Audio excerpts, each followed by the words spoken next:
I wake up to the same old fight, chasing shadows in the night. Promises made, but I let them fade. Caught in the cycle, I'm feeling betrayed. Round and round, I'm losing ground. Trying to break free, but I can't see. These negative patterns are haunting me. Nights turn to days, I'm losing my way. Thought I found peace, but it's led me astray. Chasing the high, but it only brings pain. The more I run, the less I gain. All right, everyone, welcome. My name is Miss Williams, and I just want to go around the room real quickly and get your name. And then we're going to get started. You're here for the health and wellness session. That sound about right? All right. What's your name? Lynn. Lynn? Mm-hmm. All right, nice to meet you. Dave, okay. Annabelle. Isaiah. Bearsley. Ospertina. Right. Okay. So we playing like that. Okay. So take kids. Gird it. I said it right? All right, gird up. Nice meeting you all. All right, so in front of you, we have a little bit on the board, as I said, health and wellness. So this topic is called addictive patterns. Now, aside from hearing about addictive patterns is also a company, it's a brand, all right? So I know you all like your cell phones and you do your searches and stuff like that. So when you put addictive patterns in, it's gonna automatically come up. And like I said, it is a book, and that's why I have this up here, Addictive Patterns. But it's also things that we deal with on a day-to-day basis. Now, the essential question, do you have an addictive pattern? And I just want you to think about that, all right? And I'm going to come back to you. So, as you know, I walk these halls. I can't even say the very same halls because y'all are fancy. It's much bigger. Listen, the aesthetics, all of that. Like, this is grand. We had a big campus when I was here, but it's grander, even bigger. And so I know you all have more resources, etc. here on campus. But it was exciting for me to be able to come back today because of the fact that I used to attend and graduated in class of 96. Yes, don't be judging me. Already I see the smiles and the looks. But yes, class of 96, I walked across that stage. And I hope you all stay on track so you can know what that feeling is like as well as far as graduating, getting your education. So the event today, Trojans, Uplifting Trojans, and that's what you have going on. The question, do you have an addictive pattern? Anybody dissected that yet? What do you think? Doom scrolling, maybe. Doom scrolling? Like when you're on social media for over 2 hours. Just scrolling. Something, just consistently, right? It's a pattern. It's something you do consistently. That's an example. Yes, thank you very much. So I want to let you know that addictive patterns can be positive or negative. A lot of time when they hear that word, they look at it as something negative. You've even had examples because you talked about scrolling on social media. You've had articles where you talk about cell phones, and the question is, and you might have to take a claim, pick a side, right? Is it healthy for you or is it unhealthy for you? So that could be an example of addictive pattern or say addictive behavior. Now, the purpose today, we're going to create you a self-care plan. Take one passive bag because I know you know that you have to take care of yourself. Everybody in here has some type of responsibility. And as a teenager or the youth, your responsibility is to come to school every day, whatever that looks like. Be on time, whatever that looks like. Be attentive while you are here to get your grades so you can walk that stage. Make your parents proud and ultimately make yourself proud. So if you know that you're not okay, we want to talk about those things or maybe some strategies that can assist. Because I know you all have different like counselors on campus that you can go and talk to when you need to talk to them about anything. Looking at the first thing, put your name on that paper. Before starting, I want you to think about some things because there are some times when we have rough starts. And don't think it's just you. Don't think something is wrong with you. That's what we call life, okay? And they happen. But the question is, what you're going to do with those things. How are you going to handle those things? That's the question. Have you ever started your day like this? You're in the shower, fully committed, and maybe the hot water turns cold. You leave late, get in the car, and immediately hit unexpected bumper-to-bumper traffic. All of a sudden, something just holding you back. You can't get there as fast as you wanted to. All right, I see some heads nodding. You're rushing, already tense, and someone you live with says exactly the wrong thing as you're leaving the house. Just change your whole attitude. You might say, they pissed me off. Okay? You're lost or running late. The gas light is on E. This is more for your parent, but you might have heard them say the gas light is on E, and there's no clear path to the station. Like something is holding you up, you trying to get there. I know I've posted into a gas station before, just trying to just hold out because I didn't feel like going to the gas station the night before. Another one, you get that morning call or text from a boss or coworker and know work is about to be a disaster today. And that could be school for you. Like somebody already done text you, girl, boy, did you hear such and such? They did this. Oh, he gonna get her, or those kinds of things. They're already giving you some drama before you even get there. You set your alarm to PM instead of morning and wake up already behind. Anybody ever done that? I know I have. I'm thinking it's for the morning and I got to eat this. Yeah. You're dressed, ready, look in the mirror and notice maybe a hole in your clothing or a dirt stain or something. You make it halfway out of the door and realize you forgot something. Anybody ever left their phone at home? Okay. I know some of you like, I'm going to be late, but I'm going back to get my phone. Nothing big happens, but you might wake up feeling kind of heavy. Like when I say heavy in your heart, maybe your mind, unmotivated or irritated, just for no reason, but just woke up like that. You hear people with the saying all the time, you woke up on the wrong side of the bed. You've heard that before? Yes. And so those are just examples of, we say, rough starts to the day. But we don't want it to deter us or make the rest of our day a bad day. Does that make sense? So I know your teachers before, whether you have coaches, counselors, your parents, I know they share with you, it's about the mindset. Wanting to make sure, even though this is going on, but wanting to make sure that we're thinking positively. As we say, those addictive patterns, because they can be negative, but making sure we think about those positive things, those positive routines that you do on a day-to-day basis to help you be successful on a test, to help you be successful in the class as a whole, to get that A, that B, that C. Now, if we tapping on D's and F, we might need to change some of those routines, some of those behaviors to correct those grades. That makes sense? You heard of procrastination before, so that could be a negative.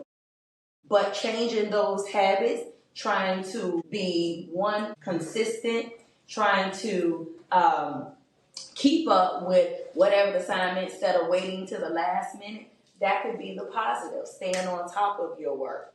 So there are multiple things, a lot of examples, but we're going to keep on for the sake of time, going back to your self-care plan. And looking at that, why self-care matters to me.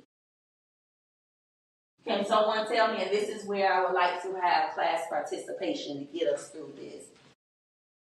Why does self-care, matters to you, or why should it matter? Yes, ma'am.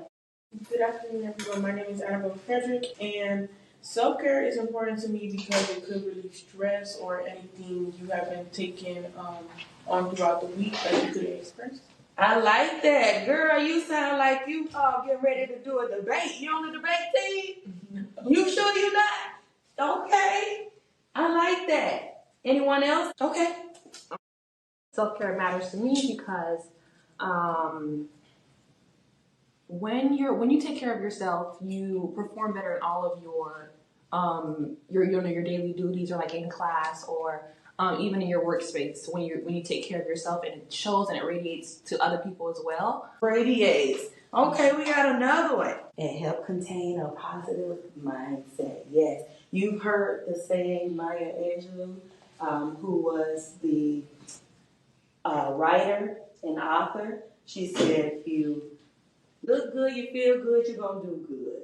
All right? So, some early warning signs, and I'm just going to read through these and we're going to keep going. If you're not taking care of yourself, you might feel overwhelmed. Now, some of these things could happen, but if they're constantly happening, then you might need to take a look at some things, what you have going on, and see how can we reconstruct to help and make this more of a positive, as you all just gave feedback on. Irritable or short-tempered, just always popping off on somebody. No matter who it is, what it is. It can be the smallest thing. Withdrawing from others. Not really wanting to talk. And you don't have to be a big talker, but it would be kind of considered, as you would say, standoffish. Not really wanting to talk to the person. Not really wanting to look at them. Just staying to themselves.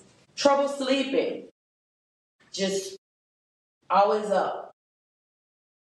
Increased urges or cravings. Negative self-talk. And I'm sure you all have possibly encountered a person that's just always negative. No matter what it is, they have a negative spin on it. And it's like, girl or boy, can you say something else or think something else? And skipping responsibilities, not very. For you. Always trying to get out of it. All right, so those are some warning signs. 3, daily self-care. What could you do? Yes. Maybe meditate. Meditate. I like that. Yes, meditate. Yes. Hygiene. Ooh, that's a big one. Let me tell you. Someone may look at this as something minute. Hygiene is major because I have other businesses to where they deal with the elderly, and they may not keep up with their hygiene. They don't want to bathe every day. They go weeks and weeks, and we constantly have to encourage them and say, hey, it's time to take a bath.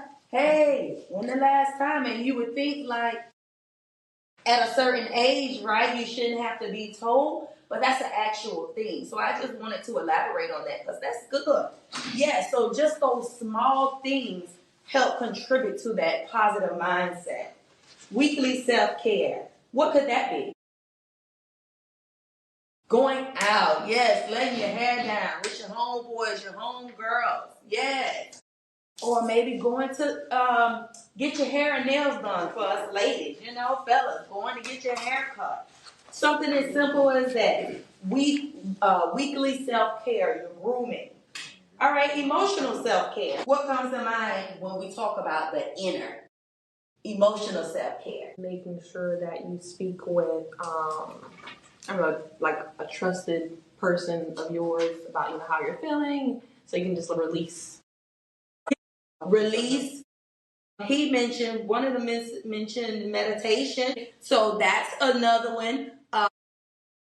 You know, yes, it's good to get positive and praise from your teachers, right? But at the end of the day, you are the one that should be encouraging yourself, talking to yourself. I know back in the day, it used to be a thing like, she talking to herself. Well, maybe you don't have to use them lips and move them lips, but up here, you should be talking to yourself. I can do it. Yes, I can do it. He or she, they're not any better than me. If they can do it, I can do it. Let's look at physical self-care. Quickly, in the back, physical. What would you say that could be helpful? Going to the spa. Okay, that's that relaxation. What about exercising? Right? If that's just walking around the neighborhood, you don't actually have to go to the gym on a regular basis, but walking, jump roping, actually participating in gym class. Some of y'all did that online. But they still give you tangible things that, and someone kind of hit that when they were. Anyone else want to add? That could be an aspect of it, yes. And then social support, like you said, a therapist or a trusted adult. In other words, trying to construct those meaningful relationships that you have. And when we say relationship, that's not always like your boyfriend, your girlfriend. It's the relationships you have with individuals in school, out of school. How long have you had those relationships? If you're constantly switching up with a friend, you friend one day, then y'all can't really say breaking up, but not seeing eye to eye, and then the next year it's another friend, and we constantly just switching friends, and we keep falling out of light with a friend. That's something to think about. And not only that, social, it could be the community, like this event, participating, being here. All right, health, social activity. What about actually just socializing? We can keep it simple. Actually socializing. And you know, when you talk to people, you learn. You learn. Your teachers ever put you all in the small groups, like peer tutoring or peer teaching? That's the actual thing. Coping skills for stress or urges. What about breathing in and breathing out? That's an exercise. Anyone ever told you, calm down, relax? Yeah. So inhaling and exhaling. What about obstacles to self-care? What could get in the way to prevent you from doing these things? Negative thought, work or schoolwork, or I'm going to say excuses. And I say that because they're making things so much more convenient than when we were growing up, right? And we know you have to study and do your work, and you might have some extracurricular activities. Some of you might work, but some things you might be able to actually do while you are at school or at home. But when we talked about the exercising and stuff, you might stand up like a treadmill and you still run, but maybe study or listen to different things that you're testing for. So it's like you have to learn maybe to multitask. So that's just an example, because excuses do get in the way. It's just not enough time, right? But sometimes you have to make time. Y'all make time to pick up them telephones, don't you? Send them text messages, get on that social media, that TikTok, right? And then one way I can work around these obstacles, I basically just shared that. When we talk about a body in motion stays in motion, or you could say, and I heard the elderly, because we were talking about that earlier, things that you should be doing as the youth to help you later on when you get older. All right then, we are out of time. So basically, just love yourself, okay? Love yourself, take care.